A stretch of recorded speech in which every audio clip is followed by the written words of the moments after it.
You're listening to Health Professional Radio. My name is Wayne Buckler, and joining me today is Malcolm Pradhan.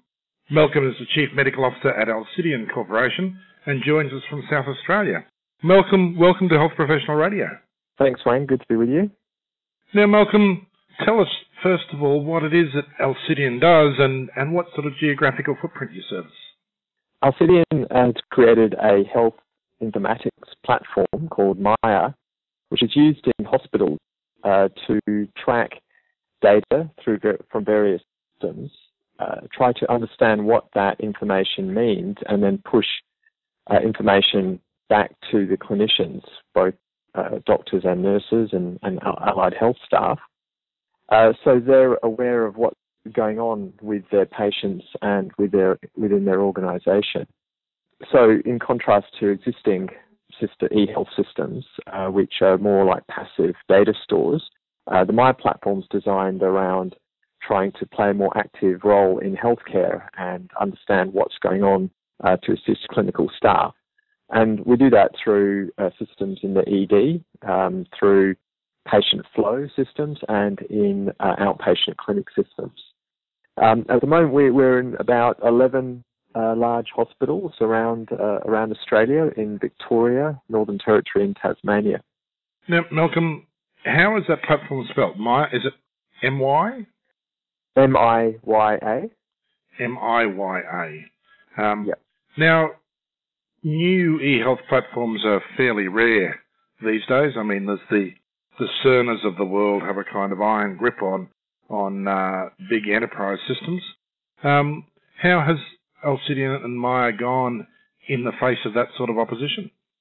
Well, I think there are a couple of types of customers out there. One that at the moment would urge us to buy one big system and really try to put a base in with one of those systems. As you pointed out, they say they can do almost anything. But those are very expensive systems and they're very high risk. And also what we found, particularly in Australia and outside certain key centres in the US, that it's very hard for health organisations to successfully implement the features that really start to provide value back to, or return on investment back to the healthcare organisation. So decision support, analytics and so forth, really there's not much money left over for those after the initial installation and the change management. And also the other thing is that a lot of those systems are designed originally around more administrative sort of purposes. So they actually reduce the productivity often. And that was found, for example, in some studies out of New South Wales that was published last year, that after one large Cerner implementation, the productivity in the emergency department went down and hadn't really recovered. They're not really designed to target key clinical workflows and improve productivity for clinicians. So that's our angle. So we're looking at customers who don't want to spend the bazillion dollars in buying a large system and all the high-risk implementation stakes that go along with that. And we know from a lot of work in implementation studies in healthcare that these are very high-risk projects. And also those who have purchased systems but now want to actually improve productivity and start to implement some of the features on the MRAM or the EMR adoption model that start to get return on investment from IT spends.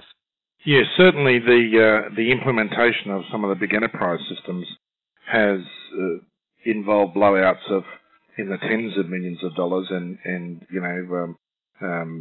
time frames that are double or triple what was originally forecast. Now, I take it you roll out your systems on a hospital-by-hospital basis. Yes, that's right. And our approach has been, I guess my view's always been that biggest barrier to getting these systems in is really productivity or workflow. And, there's this view that doctors and nurses don't like technology and they're resistant to it, but really they just don't want stuff that slows them down. Yeah. And that doesn't actually help them with their work. So a lot of those systems that we talk about, as you say, with large blowouts, are still really mimicking paper, and they're storing documents and free text in the way in which we've done with paper. And what we're trying to say is, well, actually, let's target key workflows and get people productive on that. We do that via, as I mentioned, pushing more information that's risk-rated to the clinical staff so they know what's important. But second of all, we've got some great mobile devices as well, which integrate into the platform. And we do, for about 10 years now, we've been doing things like RFID login. So people can just walk up to a computer and wave their ID badge and get login with, in under a second. So if you don't get those barriers out of the way, then you can't get to the next conversation, which is about, well, how do you want to improve the quality of care and how do you want to automate your task, because you've lost people from the first step. So yes. The workflow wins are really important, and we do that on a hospital by hospital basis, and we try to implement in a way that gets people a benefit up front, so they're not having to spend ages learning something that isn't really going to be useful to their everyday work. You're listening to Health Professional Radio with Wayne Buckler. My guest today is Malcolm Pradhan, who's the Chief Medical Officer with Alcidion Corporation, and we've been talking about their product in the electronic healthcare record space, I guess, the electronic management space. Malcolm, does your offering in the market include algorithms to assist in decision making? Yes, so my background is from clinical decision support, so I did after doing medicine, I did my PhD in clinical decision theory at Stanford in the Medical Informatics unit there. So it's a key area of mine, and what we've so we have quite a few algorithms that can be applied to decision making.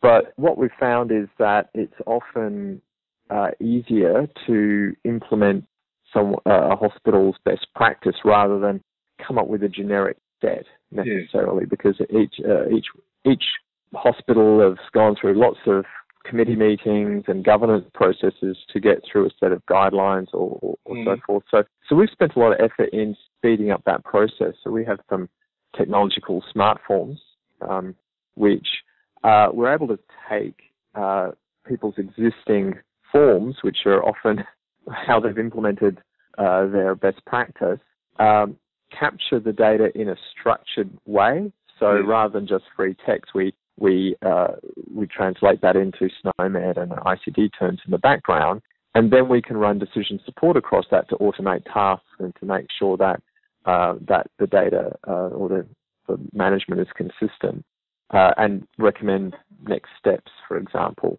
So the biggest barrier I've found is because we've had this fairly advanced decision support technology around for a couple of decades now. And the barrier isn't the algorithms, it's really integrating with the workflow and fitting into the user's mental model. Yeah. So that's been, some years ago we sort of realized that it's actually, we're not after the one single algorithm that's going to solve this stuff. It's actually getting people to integrate it and use it. So to do that, we've packaged up our decision support offering in a way that fits into workflows and can be extended and increasingly become more sophisticated as users want. But I'd say at the moment the understanding and confidence in decision support is still a growth area, and that's what we're really excited about in terms of the growth of Alcidion, because we're very well placed in terms of our background and platform to take advantage of that. Now, Malcolm, my favourite question in every interview, in every industry there are misconceptions. What's the biggest misconception amongst your customers, clients, patients that drives you nuts and keeps you awake at night? Yeah, I think the biggest, from a customer point of view, I think the biggest misconception is that going out and buying one of these really expensive systems is going to solve your healthcare problems and improve productivity and improve safety. And that's not the case. There's that expression, buying a new phone doesn't guarantee you better conversations. And I think that that's the big problem. And so sometimes, because this area is complex, both health and IT are complex, and health informatics, being the combination of both, is complex. So a lot of the time people will just think, okay, this is all too hard, we're just going to buy this one system. And really, healthcare IT vendors have caused some of that problem by not interoperating. And that's the other big misconception out there, that people think the health IT industry is the same as, say, other industries that have started to interoperate and allow data to move between them. Whereas really, hoarding data and not sharing it and not interoperating is a strategic play. It's not technical these days. There are no technical barriers to sharing information. It's purely strategic. And so that's the other big problem I find, is that when people buy a big system or any system, they don't say you must be interoperable and communicate with these other systems, ideally two-way, and therefore they can't innovate.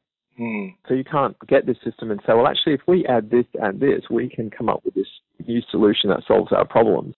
And that's really scary, because with the increase in the aging population, increasing demand on healthcare, we can't spend 3 times more on healthcare. So we only have innovation left, and people aren't buying systems with the view of operational innovation, and how are they going to use the technology investment to actually come up with new models of care and support innovations in health systems. That's what's frustrating to me, because this is very doable. It's purely a political play.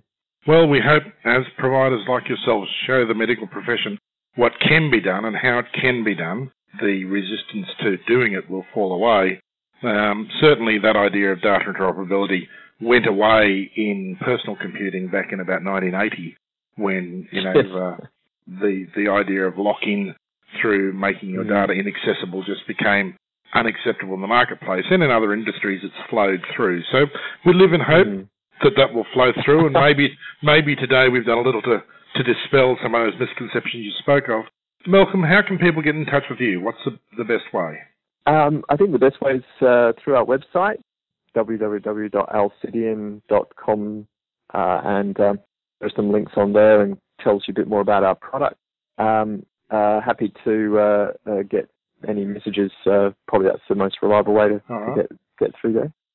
Now, because I'm always in trouble for not giving people enough warning when I mention websites and phone numbers, fair warning, listeners, pencils ready. That was alcidion.com.au, www.alcidion.com.au. Great. Thank you for your time this morning. It's been a pleasure having you with me. I look forward to having a much longer conversation with you about the joys of electronic health records at some point in time. Thank you very much, Wayne. Good to speak to you. If you've just joined us on Health Professional Radio this morning, you've just missed my conversation with Malcolm Pradhan, the Chief Medical Officer of Alcidion Corporation. But the good news is we have a transcript of this story on our website at www.hpr.fm.